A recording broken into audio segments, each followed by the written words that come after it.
Oh, cyberspace, it is Terracin, your favorite cyber bitch here. And I've been watching Gotham lately, so I want to talk about comics. I have with me my baby brother. Hey, I have S. Sarah Scooby Waffenheimer Mouses. Hello. And of course, we have my pudding. Hello, Harley here. oh god, that's what's over here for my sister. Oh, you haven't even began to understand the crazy shit that I do, buddy. Yay!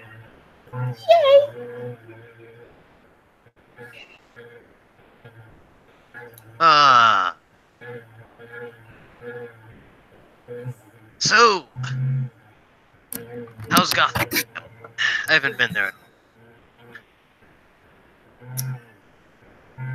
Well, you know, getting ready to pull up some DC comic news. Ah, good. Easy. The non-communist comic. Ugh. Oh, come on. There we go.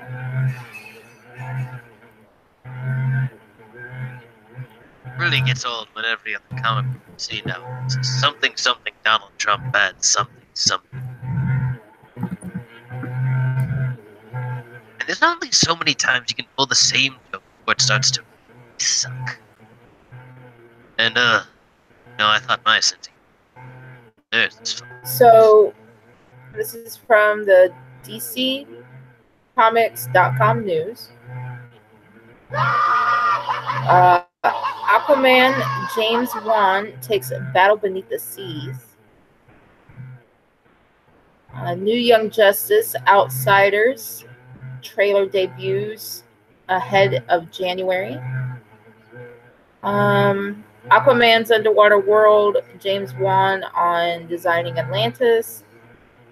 And Jeff Johns reveals why Titans Robin isn't Nightwing yet. So we'll get to that.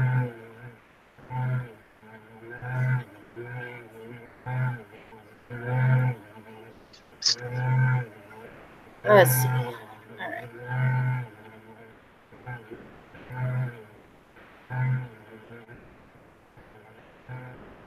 I'm waiting for the page to load.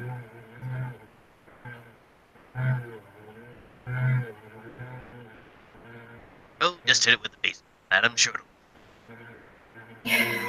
Yeah, well, Mr. B, this is the laptop you gave me.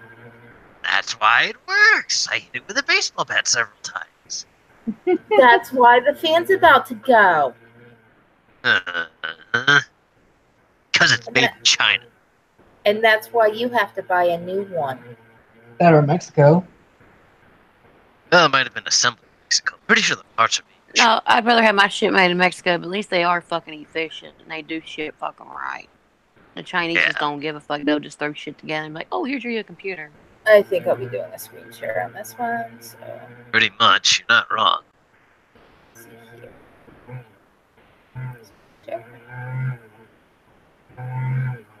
here. Sure.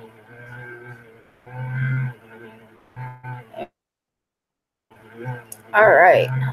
If you've ever tried treading water for a while or swimming a long distance and found yourself quickly out of breath, you know moving in water isn't easy.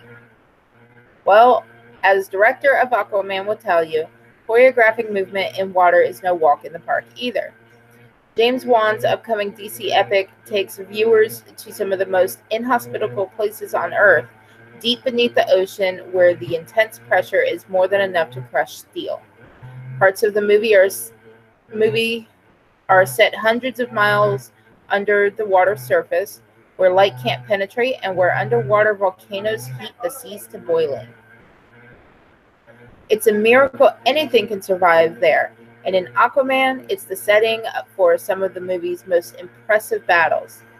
The idea of fighting deep beneath the sea may seem like a no-brainer for fans of comics that inspired the film, but for non-readers, new to Arthur Curry's world, it can be hard to wrap their heads around. Jason Momoa. He is one Sexy man. sexy beast. Oh, Yes, fuck he is. yes. And the redhead next to him is We not too bad mentioned either. muscles and muscles, and once again, muscles. His wife is one lucky woman, Lisa Bonet. Oh yeah, she's hot too, even for her age. Mm-hmm. Someone just join us? Nope. Nope, that was a glitch. I Anyways, get people asking me if I shoot the underwater stuff underwater or if I'm shooting in slow motion to try and capture the nature of underwater movement, shares Juan, who makes a superhero movie debut with Aquaman. Well, no. You're thinking like a surface dweller. When you're from that world, you don't move like we do. For them, they're way more powerful when they're underwater. Right from the outset, we all thought that the characters should move like how they move in a normal environment for them. Conceiving exactly what that is, however, took a bit of work. After all, while the production team can and did study fish and other sea life, there isn't exactly a real-world equivalent for a civilization of water-dwelling humans. They're supercharged in a lot of ways, Juan continues. So there was a lot of planning from all of us on the conceptual team, working with the stunt people to design rigs that the actors can sit in and move in. While Aquaman's undersea fights and battles may wind up being what grabbed the attention of moviegoers, Juan and his team spent just as much time thinking about the smaller, less splashy details. I recognize the guy that's playing Black Manta.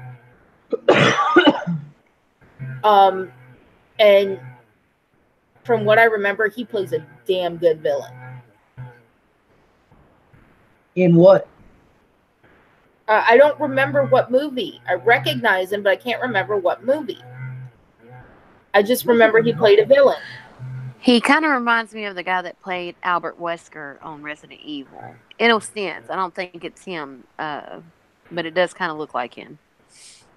It reminds me of the guy that played fucking McAvoy's dad from Harry Potter. Mm-hmm. It reminds me of Malfoy's dad. Yeah, I was thinking. I said he looks like a Malfoy. He does look like a Malfoy. Think about how when we're on land and we're walking, we move our arms left and right and sort of to keep ourselves in balance, he explains. What is the version of that Atlanteans do when they're swimming? The tiniest little movement will propel them so far forward like sharks or dolphins. Just the tiniest bit of muscle movement and they just rocket through the water. Even though it's fantasy, I try to bring as much reality into it as I can while still having a little bit of liberty with it as well. One sequence where this is clearly on display, just a second,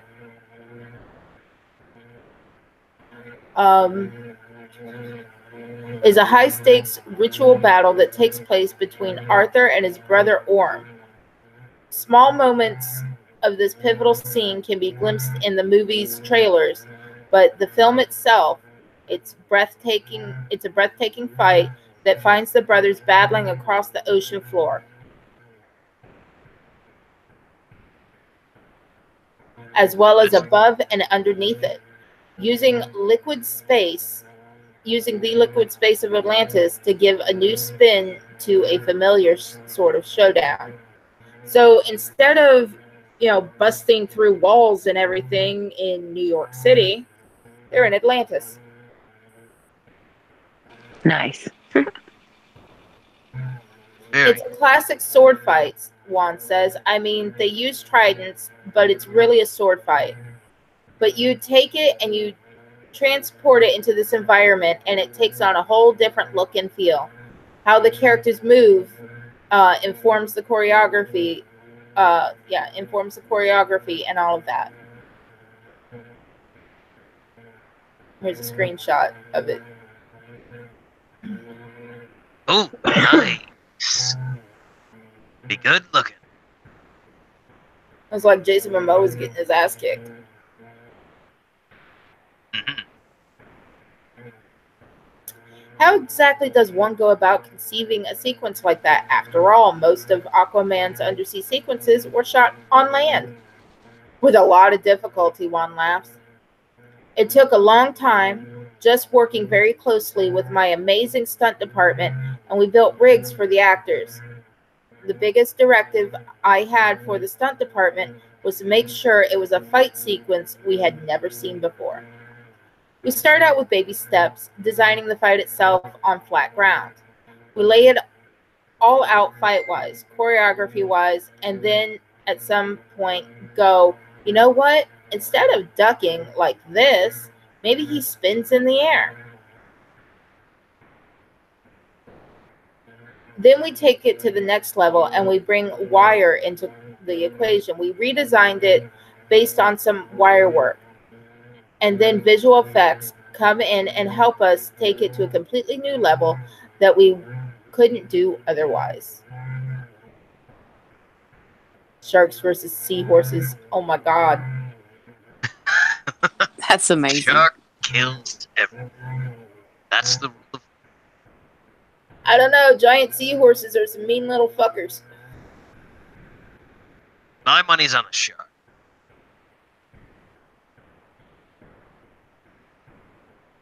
Small sharks are some mean motherfuckers. Hell yeah. Nasty bastards, I tell you.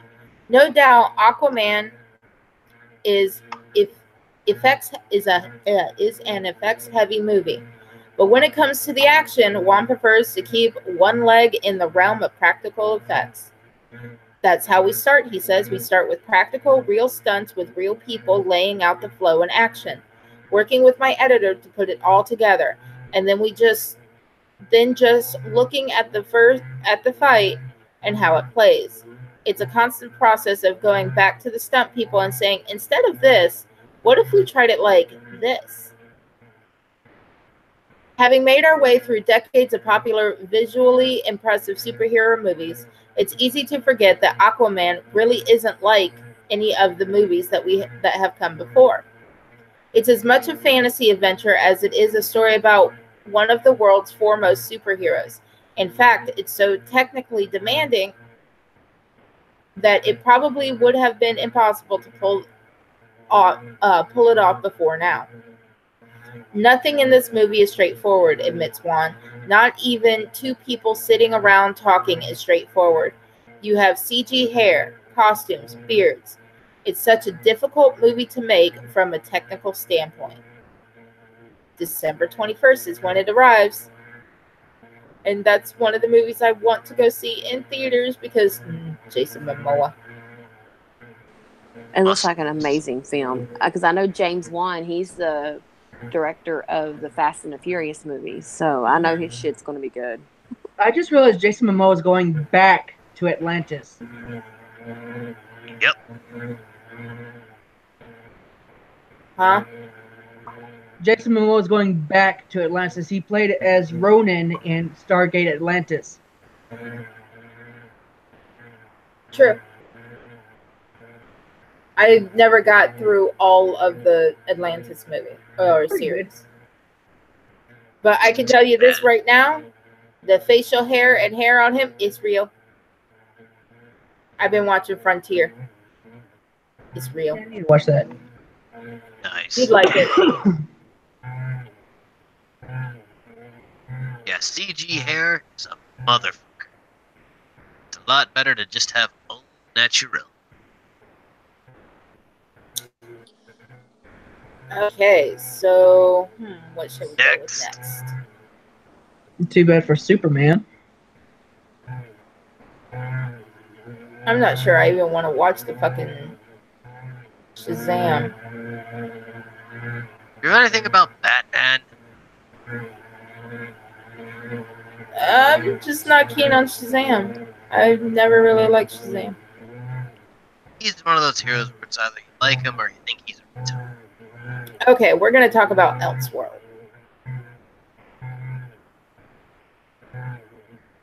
By the book, LaMonica Garrett discusses the CW's Elseworlds. And in case anyone doesn't know, this is the Elseworlds little segment, which is a three-part series that is on three different CW shows. I do believe it starts on with The Flash on Sunday, then Monday on the Arrow, and then Tuesday with Supergirl. And this is when they introduce Batwoman. Ooh, fun. Yeah. If you've seen the trailers for the CW's Elseworlds crossover, which kicks off this Sunday, you know the operative word is big, massive, huge. In fact, Elseworlds is so enormous that one universe may not be enough to contain it. This week's episode of The Flash ended with a post-end title scene that showed an utterly destroyed Earth 90, which we discover was the Earth of the 1990s TV Flash. Fortunately, John Wesley's ship's Scarlet Speedster survives, but not until a confrontation with the figure who seems to be behind it all, the Monitor. Anyone who's read Crisis on Infinite Earths, or any of the DC's follow-up Crisis events, which they had Crisis on Earth X on the CW series. Excuse me, I'm getting text messages. No worries. Sit here with bated breath. Should be pretty familiar with just who that is.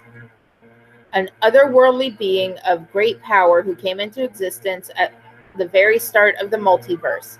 The Monitor's role in Elseworlds is still a little uncertain at this time, while the discovery that he seems to have destroyed the entire world suggests he's a villain. Comic fans know things aren't likely to be so simple with a character like the Monitor. To shed some light on all of this and to give us an idea of what we can expect from this much anticipated TV crossover, we spoke with the man bringing the iconic character to life, LaMonica Garrett. If the Monitor is here, what does that mean? A crisis is coming? There's the Monitor. Ooh, fancy looking outfit. Don't get what's with the stuff on his hair. Where's that? What the hell's on his head?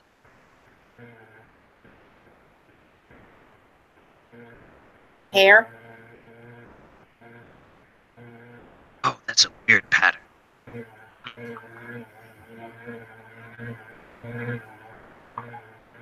How much did you know about the Monitor when you got the role? I didn't know anything about what I was auditioning for.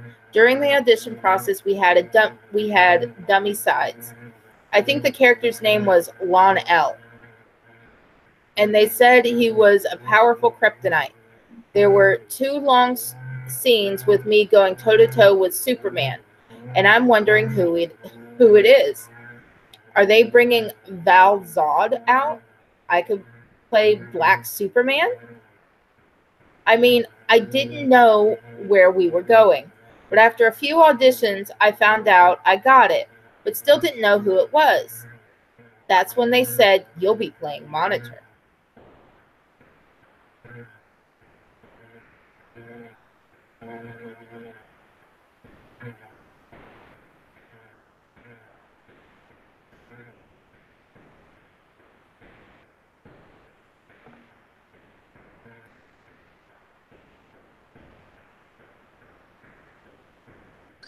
Yeah, I mean, I know some of these shows, but like these newer shows, I don't know anything about, so that's why I'm staying quiet. Okay, so I'm not the only one scratching their brain. Yeah. Because I know who I know Superman and Zod. Tell you gotta keep up with your foes. If you watch these shows, you'll know what the hell's going on. but I haven't had to shoot him before.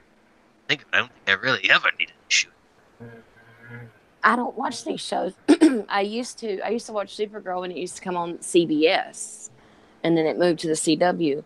I haven't watched the Arrow and several seasons, so like I have my set of shows that I watch, and that's pretty much it. Yeah, it's must. Let's see. Tell me. Continue, Puddin'. Oh, I was gonna say, tell me more. So then I'm wondering, which monitor? Is it Nick's Uatan?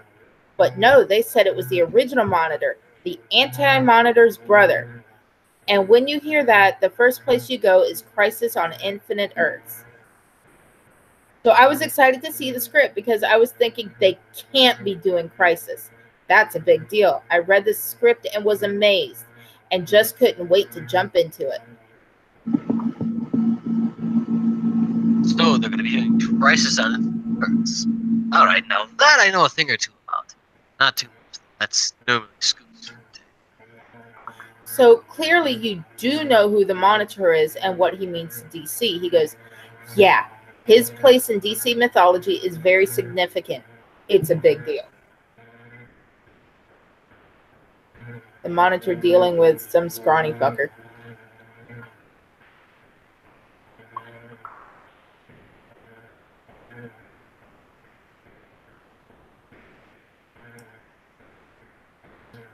Since we're both pretty up on what his role is in the DC universe, what can you tell us about the Monitor's roles in Elseworlds crossover?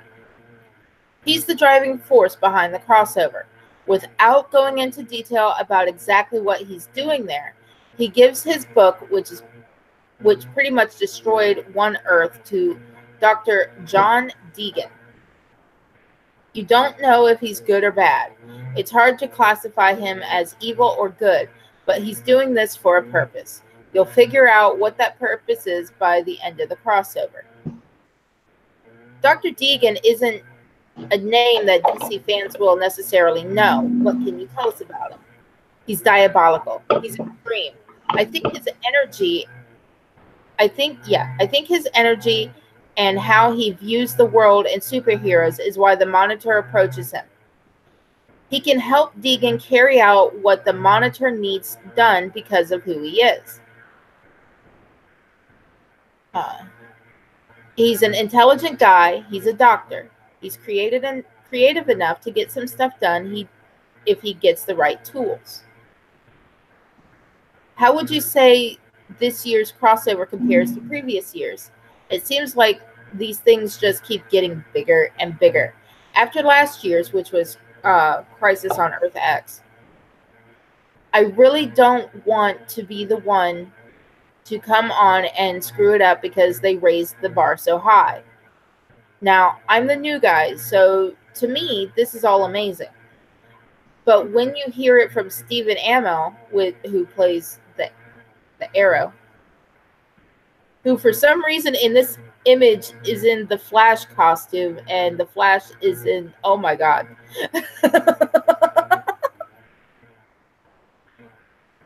Talking about it. And he's saying it's the biggest thing they've ever done. Okay, so the Flash, it seems, is in the Green Arrow costume. Stephen Amell is in the Flash costume, which I think he's playing the Scarlet. No, that's the Scarlet Speedster right there. What the fuck?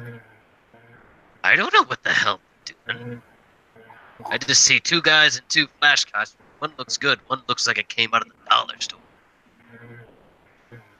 I mean, why would you need two Flashes? What? Are they crossing dimensions or something? Mm-hmm. They've been entering and dealing with the multiverse for a while now. It happened after season 2 of The Flash is when fucking with the multiverse started. Multiverse. great science, confusing as fuck for super. I mean, just the fact that you're bringing in Batwoman, that's significant enough in itself. That would make the crossover on its own. But then you bring in Arkham Asylum and Gotham. Just the history of that in the DC universe. Then you bring the Monitor. Then you bring the 90s Flash, which I think is who Stephen Amell is supposed to be dressed as. You're So that's just what this controversy hitting them with so many different angles. Any one by itself would be significant, but everyone at once? Of course, then I have to ask, where do you go from here? I mean, this seems like the pinnacle, but that's what people said last year. The writers are getting more creative. They're bringing in more character. The sky's the limit. Now, here's my deal. And this is going to be a spoiler, so anyone that hasn't seen the Arrow, the last season of it last year, you might want to like skip ahead if you're watching after the show's already aired, or you might want to just leave now. Oliver Queen admitted in court that he was the Green Arrow and got taken to prison. As a matter of fact, he got taken to Iron Heights, which in Star City is, the big prison. It's like their Arkham Asylum. So how the fuck did the Green Arrow get the fuck out of prison? I haven't even seen it yet because it's not on Netflix yet. Give me just This should be interesting.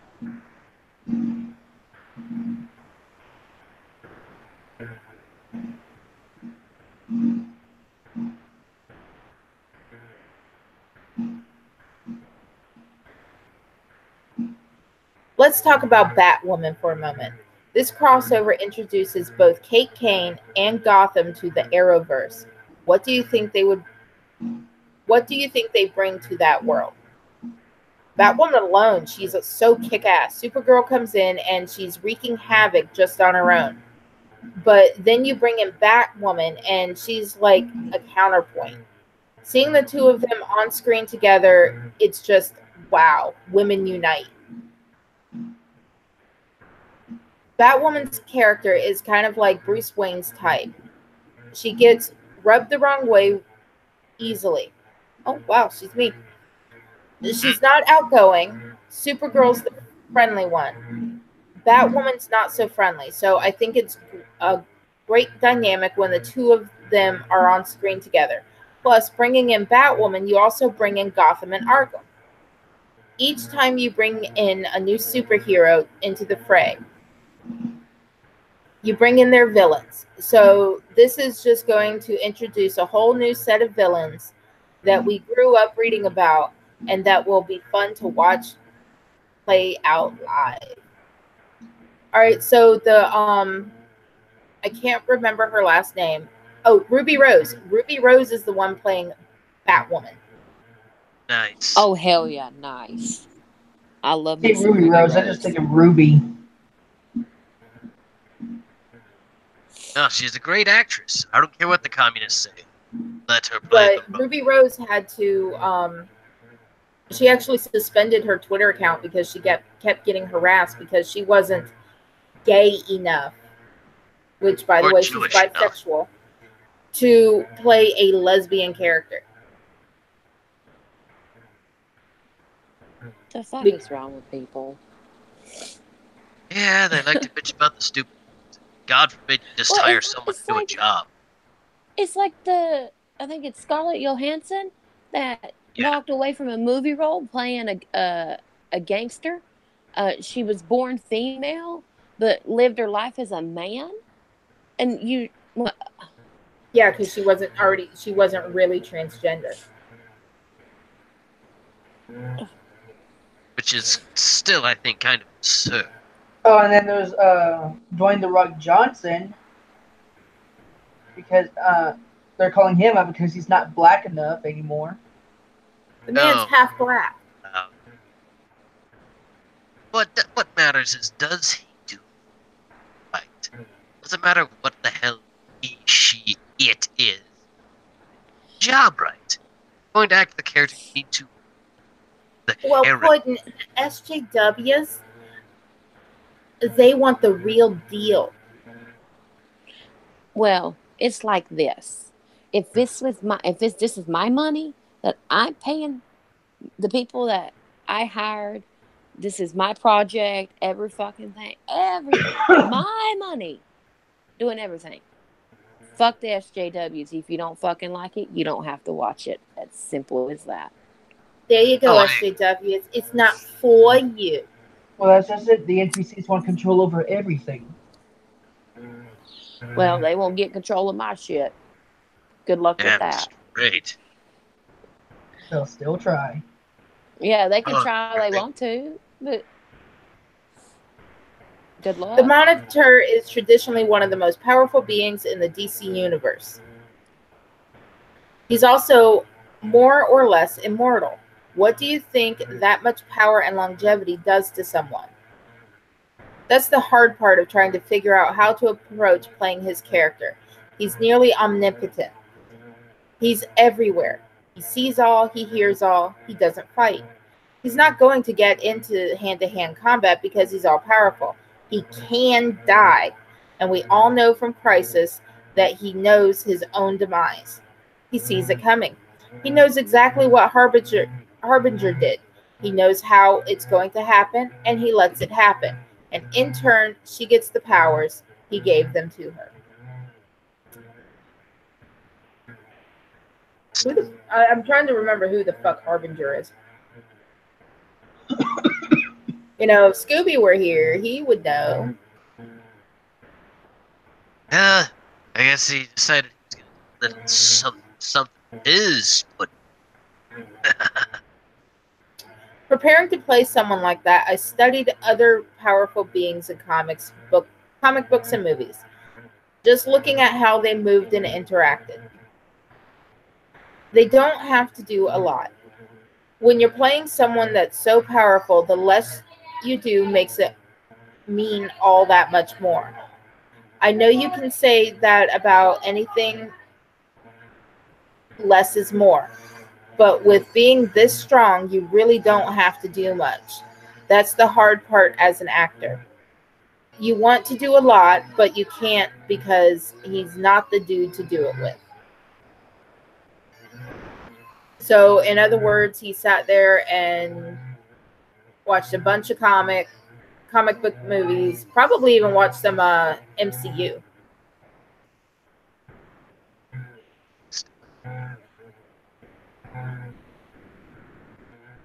Well, hope it helps with the role.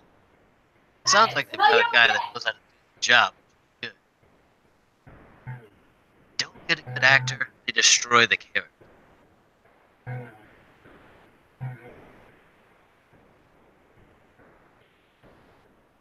And this guy might work out too pretty well. What do you guys think?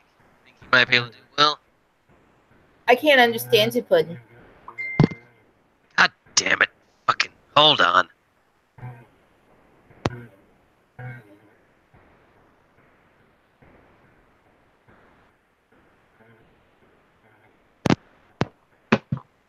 Ugh, goddamn fucking tech. Where the hell's my baseball bat? I'm gonna beat the hell out of this damn computer next. Is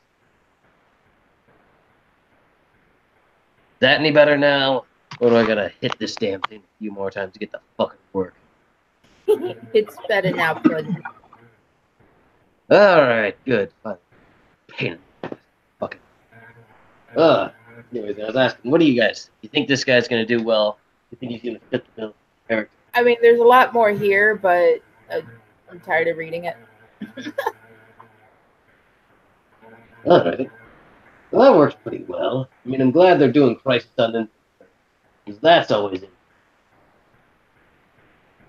Although I'm curious, because the one thing I think is going to happen, naturally, because they're finally not listening to all the outrage past, they're going to go and have an old giant conundrum and go, you can't have this, you can't have that. start stupidity. But you know, I think at the end of it, the actors are just gonna give a giant middle finger and fuck you. We're gonna do our job. We're gonna make it look fucking good. For the rest of you sit there and eat your fucking donut. Fucking stupid.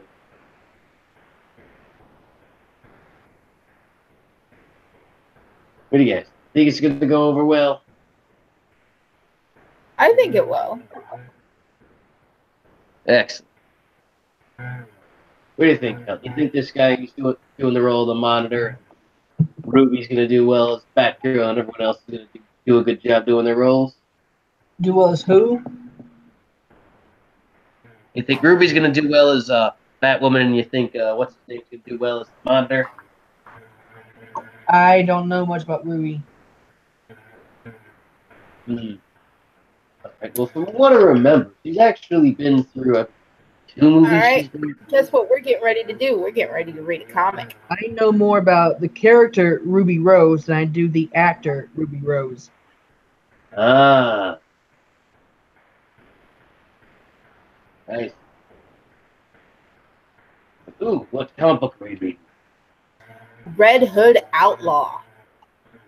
Ooh, I like the red. I made the red.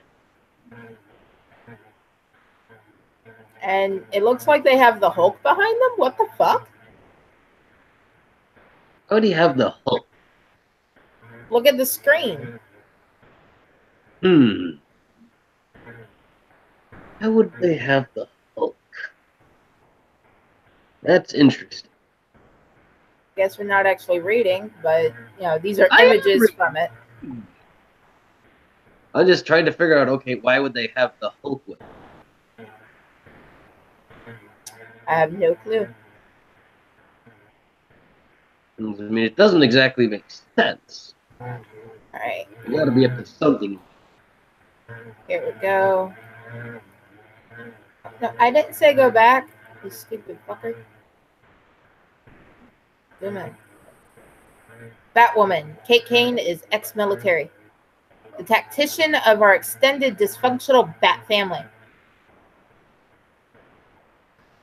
Now we know that these hostiles are constructs. We don't have to go easy on them. Who is going easy on them, Batwoman? Red Hood, Jason Todd, outlaw, the blackest of sheeps. I'm okay with it. Nonetheless, we need to fall back and figure out how we're going to make it out of this alive.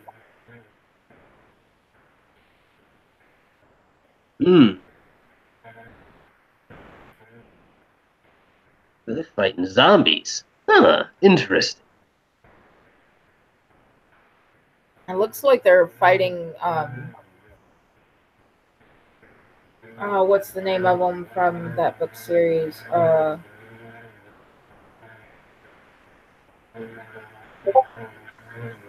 can't remember. Or we just kill them all. Red Hood. Don't mean to be rude, but you fellas don't look as human as the first dude. Someone unleashed them before they were finished.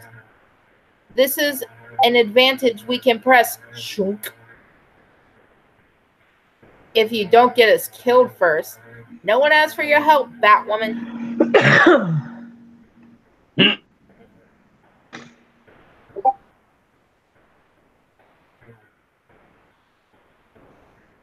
Sure you're not just enjoying this too much? Yak. I think I'm enjoying it the perfect amount. Hey! Fling! Oh, it's Bane! That's not Bane.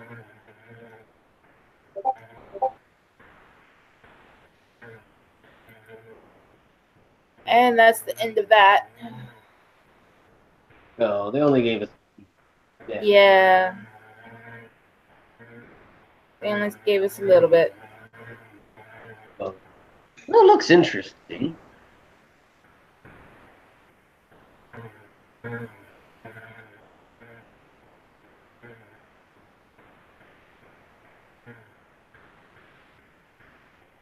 What else do we have? Aquaman, new photos reveal more. More of Atlantis and Black Manta.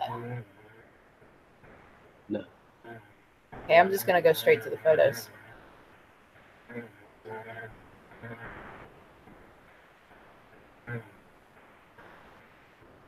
It's like they went to SeaWorld, to be honest. It looks like to me. This is supposed to be the young Arthur Curry. Ah.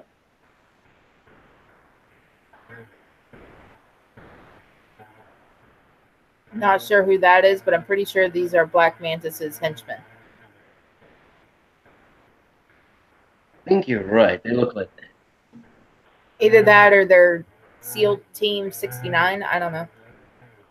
that. And from this photo, to coin a phrase from South Park, it might be Operation Get Behind the Darkies, because look at their damn suits. I mean, all black. Oh, yeah. Yeah, maybe that's why it's called Black Manta. Okay. Yeah, but Black Manta's white. We saw what he looked like earlier when I was reading about the Aquaman. Yeah, I was talking about their armor or gear.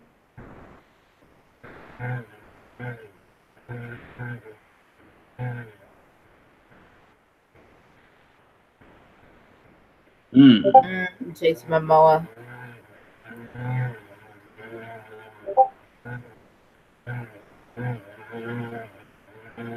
Here you go, SNS She Mickey.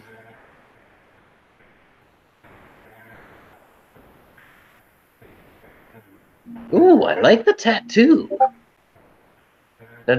Now, did he actually get that? Or No, he doesn't really have all those tattoos. so they painted it on.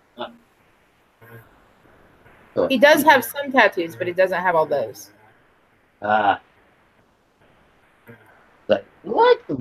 Like the artwork on the tattoo. There's Black Manta. Okay, so those other guys were just henchmen of something. Mm-hmm. Well, it might be Operation Behind the Dark.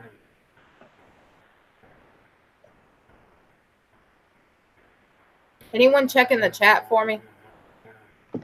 Yeah, me too. Oh, William Stenchever's here, as well as Richard Art. Greetings, gentlemen. How you doing?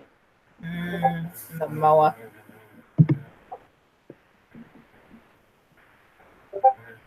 Sarah, you alive?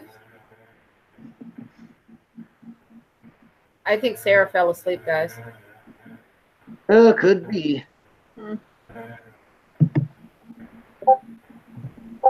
A young Jason, a young Arthur Curry.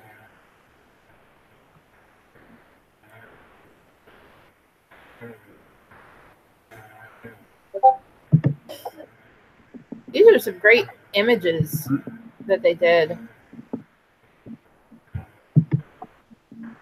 Oh, look, it's William Dafoe.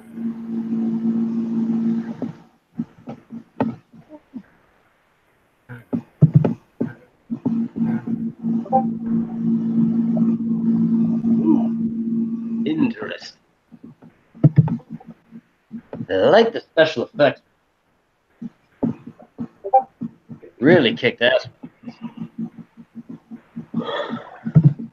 Oh, look, they pulled a Matrix. Ooh, nice.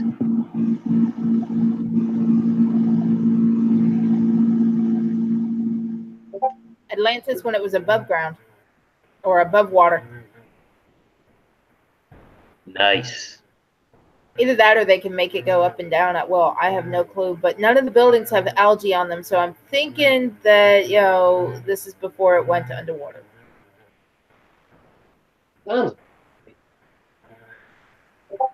Maybe it was before the Wraith attacked. Could be. Here's another image of Black Manta. Costume work. Look at the Good job with that. I really hope there's going to be a Stargate Atlantis reference in that movie. Oh, most likely.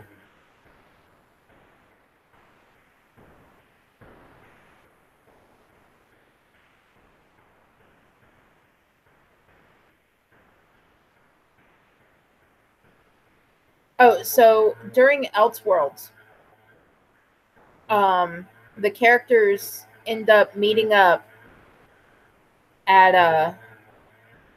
the old Clark Kent or the old Kent farm from the show Smallville. Ah.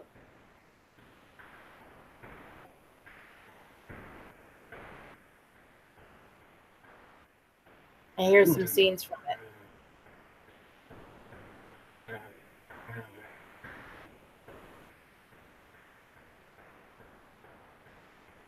This is actually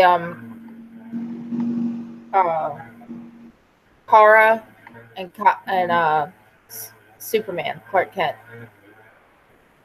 I figured the guy on the left was definitely Superman. I couldn't figure the chick on the right. Yeah, that's Supergirl. Ah.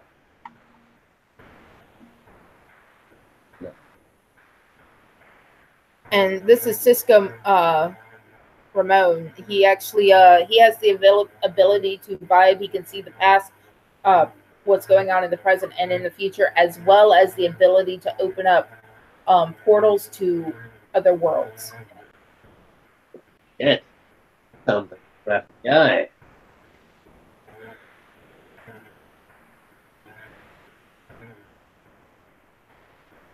That's Oliver Queen with Barry Allen's wife, Iris West. Mm.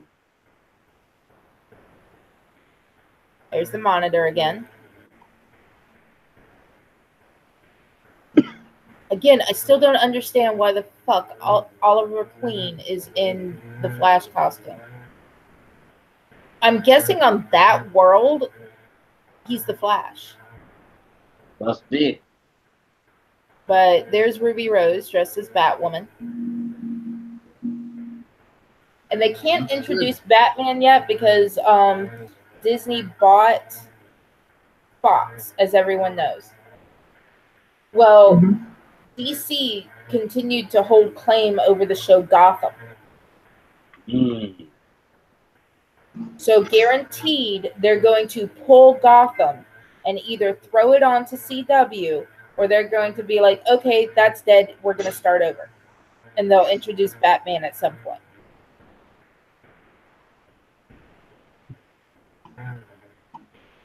I have no idea who this chick is. Don't know. Barry Allen and Oliver Queen.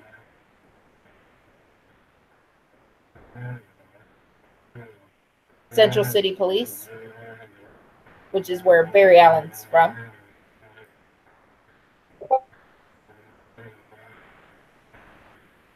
And I don't think that's Barry Allen in that costume. I'm trying to figure out who the fuck it is. But that's definitely Stephen Amell in the Flash costume.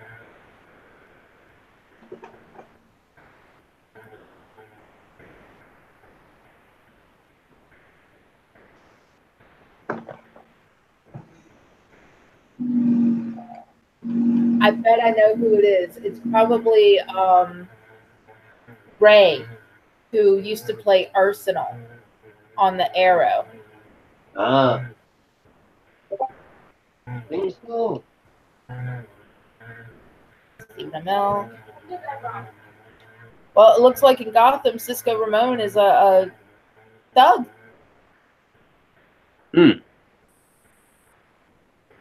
Looks that way.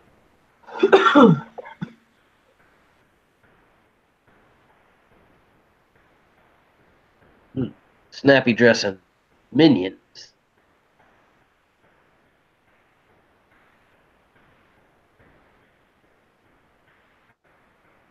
I think we're going to go on for about another 5 minutes, and then I'm going to call it a night. I'm fucking tired, and I still have a migraine. Oh, sounds good to me. Hello. Scooby, you're missing it. We're showing pictures and talking comics. Oh, cool. Perfect timing then. You're late as fuck. We needed your expertise 40 minutes ago. Sorry. We wound up, instead of a documentary, we wound up watching the new Jungle Book that just premiered on Netflix. Oh, really? How'd that Yeah. go? Suck? Look, to be completely honest, I prefer the one that they came out a few years ago with Bill Murray as Baloo and Idris Elba as Shere Khan. Nothing wrong with this one. I just preferred that one. This was good, but yeah. Yeah, that one was actually pretty damn decent. I think they really nailed it. Yeah. I don't know. I liked it. First look at the Joker returns to Neo Gotham. Ooh, joy. Batman Beyond. Oh, please bring it back. All right, we're scrolling down to read now. There's 7 pages.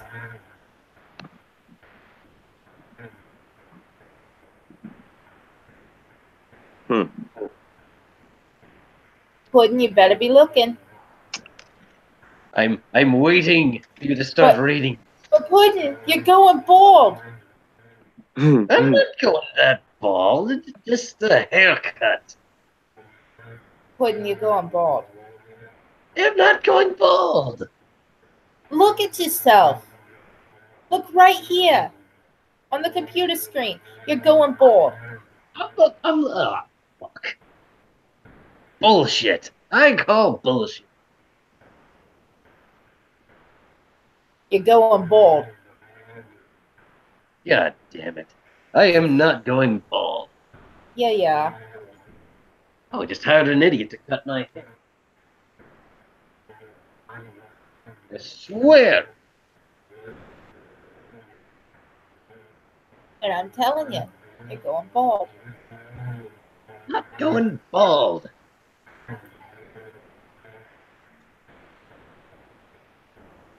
My Mayville Mist Babs. Puddin', you need to read this. Yeah, I think that looks like my character. I recognize that glove. Decades from now. My Mabel missed? Bads! Is it possible you've actually gotten faster in your old age?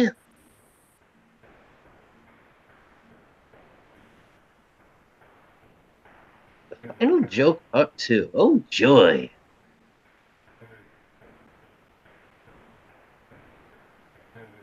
Joker. Your oldest, dearest friend. Miss me? Alive. Evelyn. Drit.